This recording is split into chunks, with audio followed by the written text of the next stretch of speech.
الحمد لله رب العالمين والصلاة والسلام على أشرف الأنبياء والمرسلين وعلى عباد الله الصالحين.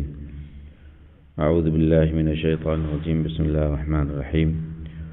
وآية لهم الليل نسلخ منه النهار فإذا هم مظلمون. اللہ تعالیٰ کا یہ فرمان کہ ان کے لیے ایک نشانی تو رات ہے جس سے ہم دن کو کھینچ دیتے ہیں تو یکایک وہ اندھیرے میں رہ جاتے ہیں. ہم سب جانتے ہیں کہ راتوں کا آنا اور دنوں کا آنا، یہ دنوں کا ہیر پھیر، رات اور دن کا چکر، یہ صرف ایک ہی قدرت ہے، ایک ہی ذات ہے اللہ کی جو یہ کر رہی ہے، اور یہ کام قیامت تک اپنے ٹائم ٹیبل میں ایک سیکنڈ کا بھی فرق نہیں آنے دیتی. اللہ تبارک تعالیٰ نے اندھیرے اور اجالے کا جو فرق ہمیں رکھا ہے وہ اسی لیے ہے تاکہ ہم دن کو کام کریں اور رات کو آرام کریں. وجعلنا اللیل لباسا وجعلنا النہار معاشا، دن کو کمائی کا ذریعہ اور رات کو سونے کا بستر.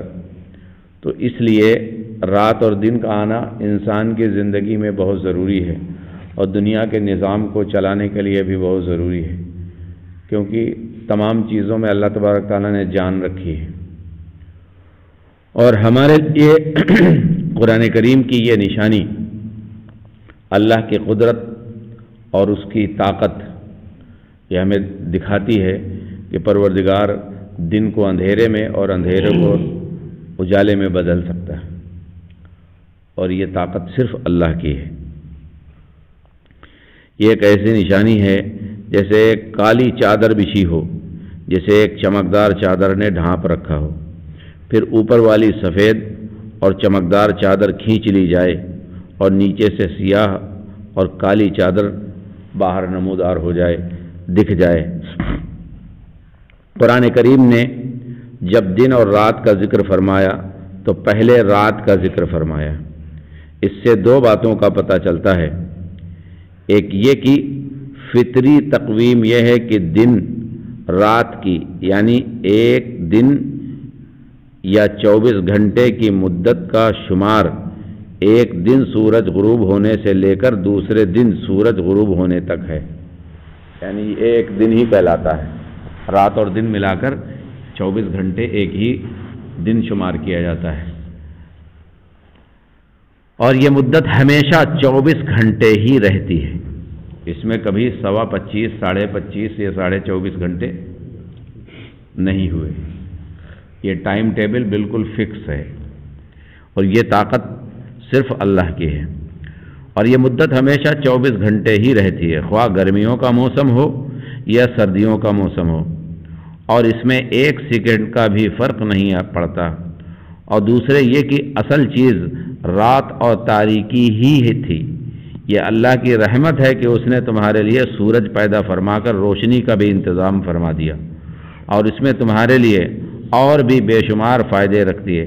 حتیٰ کہ اگر اللہ تعالی رات اور دن کا یہ انتظام نہ فرماتے تو اس زمین پر نہ کوئی نباتات اگ سکتی تھی اور نہ ہی کوئی جاندار چیز زندہ رہ سکتی تھی، کیونکہ راتوں کو ٹھنڈک ملتی ہے اور دن کو گرمی ملتی ہے. تو گرمی اور دن سے ایک موسم بنتا ہے جس سے زمین سے رات کی ٹھنڈک اور دن کی گرمی سے تو اندر سے جو پسیجتا ہے، جو آکسیجن تیار ہوتی ہے، وہی چیز ہے جو نباتات اور یہ ساری چیزیں، غلہ، پھل فروٹ، پیڑ درخت، یہ سب چیزیں اس سے اگتی ہیں، اور اسی سے بارش ہوتی ہے. اگر رات اور دن نہ ہوتے تو یہ بارش کا سسٹم بھی نہ ہوتا، کیونکہ رات کو جب ٹھنڈ ہوتی ہے اور دن میں جب گرم ہوتی ہے تو یہ بخارات جو زمین سے نکلتے ہیں، آکسیجن، یہ سب اوپر جاتے ہیں، اور پھر اوپر سے اللہ تبارک تعالیٰ بادلوں کی شکل میں ان کو جمع کر کے جہاں چاہتا ہے وہاں برساتا ہے. یہ اس کی قدرت ہے. یعنی اللہ کی قدرت کی ایک دلیل یہ بھی ہے کہ وہ دن کو رات سے الگ کر دیتا ہے جس سے فوراً اندھیرا چھا جاتا ہے. اسی طرح اللہ دن کو رات سے الگ کر دیتا ہے. اظلمہ کے معنی ہیں اندھیرے میں داخل ہونا، جیسے اصبحہ و امسا و اظہرہ کے معنی میں صبح، شام اور ظہر کے وقت میں داخل ہونے کا مطلب ہے اصبحہ کا. والشمس تجری لمستقر لها ذلك تقدیر العزیز العلیم، اور سورج کے لیے جو مقرر راہ ہے وہ اسی پر چلتا رہتا ہے، اور یہ مقرر کردہ غالب ہے، باعلم ہے اللہ تعالی۔ ذالک تقدیر العزیز العلیم، وہی غالب ہے، وہی قدرت رکھنے والا ہے، اور وہی علم والا ہے۔ والشمس تجری، اور سورج دوڑ رہا ہے، سورج دوڑ رہا ہے، لمستقر لہا، اور یہ دوڑ اس کی کیوں لگی ہوئی ہے؟ تاکہ اللہ نے جو راستہ اس کے لیے مقرر کیا ہے وہ اس پہ برابر ٹائمنگ سے پہنچے، آگے پیچھے نہ ہو، یہ ڈر ہے اس کا۔ سورج کا دوڑنا یہ اس کا ڈر ہے، اللہ تعالیٰ نے اس کو مقرر کیا کہ 24 گھنٹے میں یہیں تمہیں آنا ہے، 1 سیکنڈ لیٹ ہوئے کام تمام۔ یہ اللہ تعالیٰ والشمس تجری لمستقر لہا، اللہ نے جو اس کے لیے مستقر، یعنی تمہیں یہاں آ کر ٹائم دینا ہے، یہاں اتنے بجے یہاں پہنچنا ہے، 24 گھنٹے سے 1 سیکنڈ آگے پیچھے نہیں ہونا ہے، تو وہ 24 گھنٹے میں ہوتا ہے۔ ابھی دیکھو شام کو سورج کتنے بجے ڈوب رہا ہے؟ 5:30 کے آس پاس میں، اور صبح کتنے بجے نکل رہا ہے؟ 6:30 6:30 ایسے 7 کے آس پاس میں نکل رہا ہے، مطلب جوڑو تو 24 گھنٹے ہیں، گھنٹے 24 ہی نکلیں گے، جتنا ادھر کم ہوگا اتنا ادھر بڑھے گا، مطلب ٹائمنگ ایک دم بالکل پرفیکٹ ہے۔ والشمس تجری لمستقر لہا ذالک تقدیر العزیز العلیم، یعنی سورج ایک اپنے معین مدار پر گردش کر رہا ہے، اور یہ اندازہ مقرر کیا ہوا ہے اس کا جو بہت زبردست اور بہت علم والا ہے، یعنی اللہ نے اس کے لیے ایک راہ مقرر کر دی ہے۔ اس کا ایک مطلب تو یہ ہے کہ جس طرح فضا میں دوسرے تمام سیارے اپنے اپنے مدار پر گردش کر رہے ہیں، اسی طرح سورج بھی اپنے مدار یا اپنی مقررہ گزرگاہ پر چل رہا ہے۔ اور دوسرا مطلب اس کا یہ ہے کہ جب تک اللہ تعالیٰ جو ہر چیز پر غالب ہے اور اپنی مخلوقات کے تمام تر حالات سے واقف ہے، چاہے گا یہ سورج اسی طرح اپنی مقررہ گزرگاہ پر چلتا رہے گا، جیسا کہ اس حدیث سے واضح ہے۔ سورج کا عرش الہی کے نیچے سجدہ ریز ہونا، سورج کا عرش الہی کے نیچے سجدہ ریز ہونا۔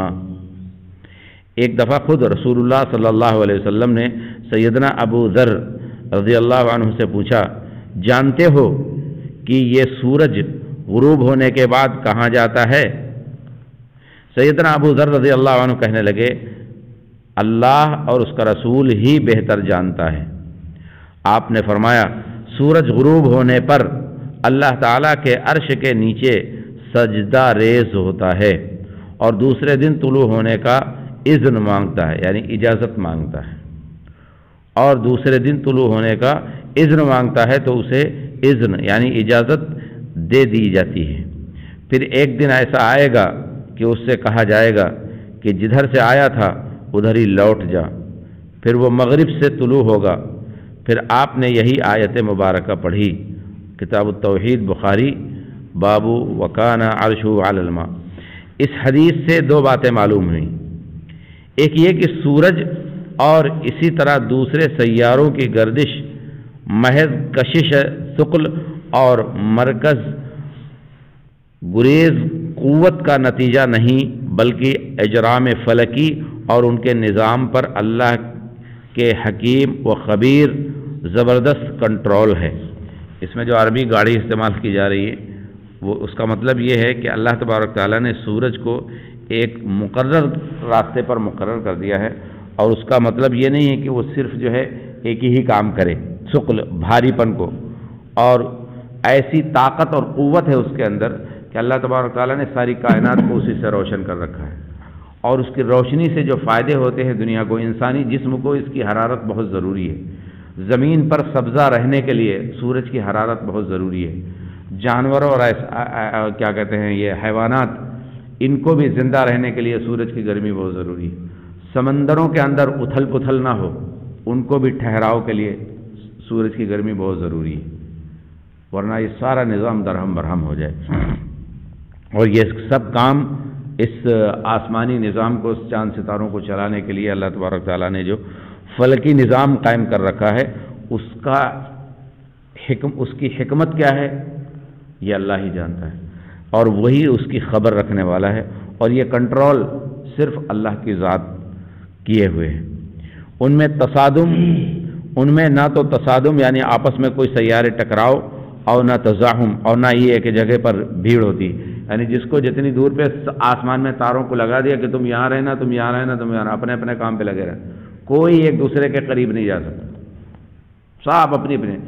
زمانہ گزر گیا، 50 ہزاروں سال گزر گئے، آج تک سارے ستارے اپنی اپنی جگہ پر ہیں، کوئی ٹکرایا نہیں۔ یہ اللہ کا نظام ہے،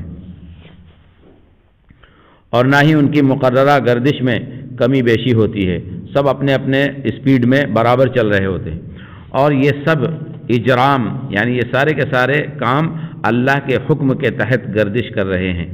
دوسرے یہ کہ قیامت سے پہلے ایک ایسا وقت آنے والا ہے جب سورج مغرب سے طلوع ہوگا، اس کے بعد نظام کائنات درہم برہم اور بگڑ کر رہ جائے گا۔